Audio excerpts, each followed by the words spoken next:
Oi pessoal, bem-vindos a mais uma aula de ecologia, e o assunto desse vídeo são as relações desarmônicas que podem ocorrer entre indivíduos de espécies diferentes, certo? Ou seja, de diferentes populações. Portanto, a gente está falando de relações desarmônicas interespecíficas, porque é indivíduos de espécies diferentes, ok? Bom, vamos lá. Primeira relação desarmônica que a gente vai estudar agora é o amensalismo. Tá? O amensalismo é uma relação que é positiva para um indivíduo envolvido na relação e ela é negativa para o outro indivíduo que também está envolvido nessa relação. O que é o amensalismo? Uma relação amensalista se dá quando um indivíduo produz um composto tóxico, que a gente costuma chamar, nas questões de vestibular, costuma aparecer como composto alelopático. É um composto tóxico que alguém produz para prejudicar outro indivíduo.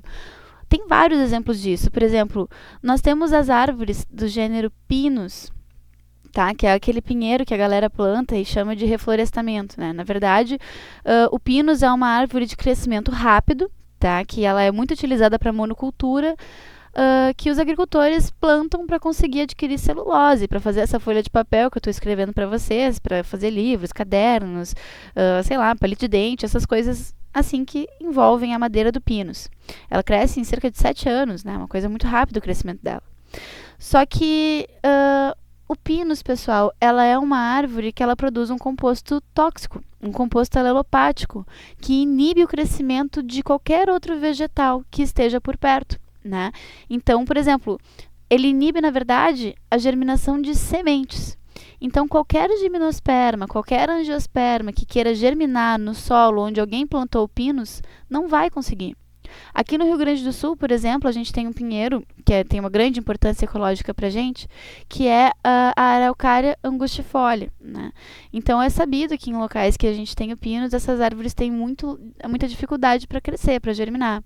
Então, geralmente se faz uma propaganda falsa, assim, no sentido de, estou vendendo papel que é madeira de reflorestamento. E aí, quando tu lê aquilo, madeira de reflorestamento, que legal, né? Deve ser um serviço muito bom para o meio ambiente. Vou comprar esse papel porque é legal, né? Calma lá, não é bem assim. Essas árvores, elas, para sobreviver, elas produzem um composto alelopático, né, um composto tóxico para o desenvolvimento de outras árvores, ou seja, das árvores nativas, das árvores que são naturais da nossa terra, né, para que elas possam se desenvolver e ter aquele terreno só para elas, né. Se eu não me engano, o pinus é uma árvore que ela é natural de um outro lugar, não é natural do Brasil. Ela, acho que, se não me engano, ela é natural da América do Norte, tá? Mas, enfim, para vocês verem que é uma relação que é positiva, né, para a população de pinos, porque eles vão ter mais terreno, mais água só para si mesmo, né, e é negativo para qualquer outra planta que queira se desenvolver ali.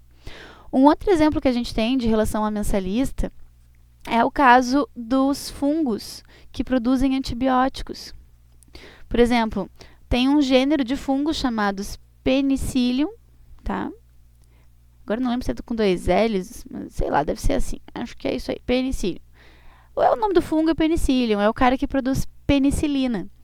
E os fungos, eles não produzem antibióticos porque ele é bonzinho, porque ele é legal, porque ele quer ajudar as pessoas a combater todas as suas doenças bacterianas. Não. O fungo compete com as bactérias no seu ambiente natural por nutrientes, certo? E o fungo Penicillium produz penicilina para matar as bactérias, para que ele fique com todo o ambiente, os nutrientes disponíveis dele, só para si, né? Então, a intenção dele, na verdade, é matar o competidor. É uma relação, de novo, positiva para o fungo, negativa para a bactéria. E nós, como somos seres racionais, a gente se aproveita dessa penicilina, que é produzida pelo fungo Penicillium, para utilizar como antibiótico e causar várias enfermidades que a gente tenha. Claro que a partir daí, né, a gente já desenvolveu muitos outros remédios, muitos fármacos, né, e vários deles desenvolvidos graças à ação de fungos. Buenas, próxima relação desarmônica que a gente vai estudar. Predatismo ou predação. Pessoal, seguinte, o predatismo também é uma relação positiva, negativa. Positiva para o predador, negativa para a presa, né? Não preciso nem dizer por quê. O predador consegue comer a presa, fica feliz porque ele consegue energia, consegue matéria para aumentar sua biomassa, aquela coisa toda, e a presa fica triste porque ela morre. Então é ruim para a população de presas, é bom para a população de predadores, né? Mas eu queria chamar a atenção para vocês para uma outra relação que existe dentro do predatismo, que é o caso da herbivoria.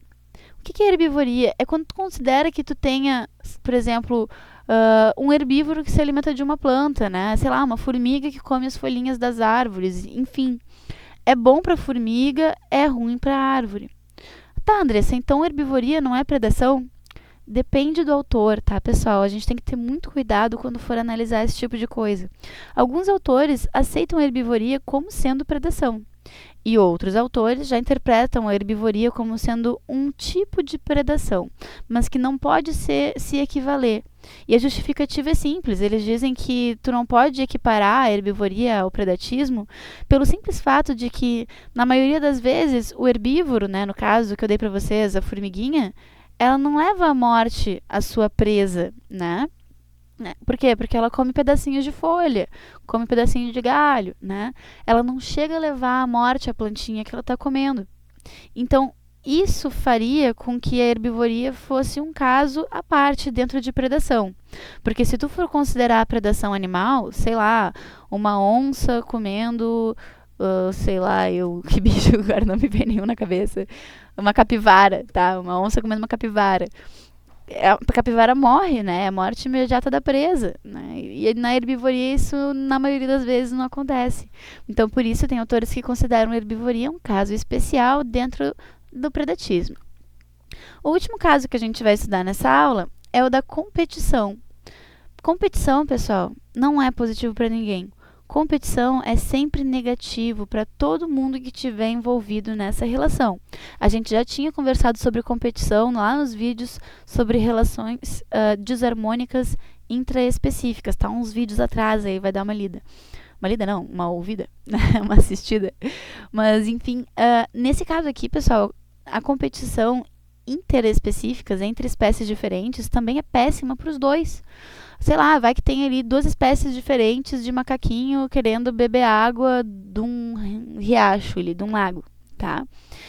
Os dois macaquinhos são territorialistas. E aí eles vão brigar, né, muitas vezes até a morte de um dos líderes de uma das populações por ter acesso àquela água. Ai, Andressa, mas um deles se beneficiou. Ok, ele se beneficiou porque ele conseguiu ter acesso à água. Mas o processo, né, de conseguir manter o território dele foi desgastante. O cara, no mínimo, perdeu energia, perdeu saúde, competindo por aquele recurso natural. Então, a competição é um fator limitante de tamanho populacional, né, assim como são todas essas outras, mas que ele é especialmente ruim para as duas espécies envolvidas.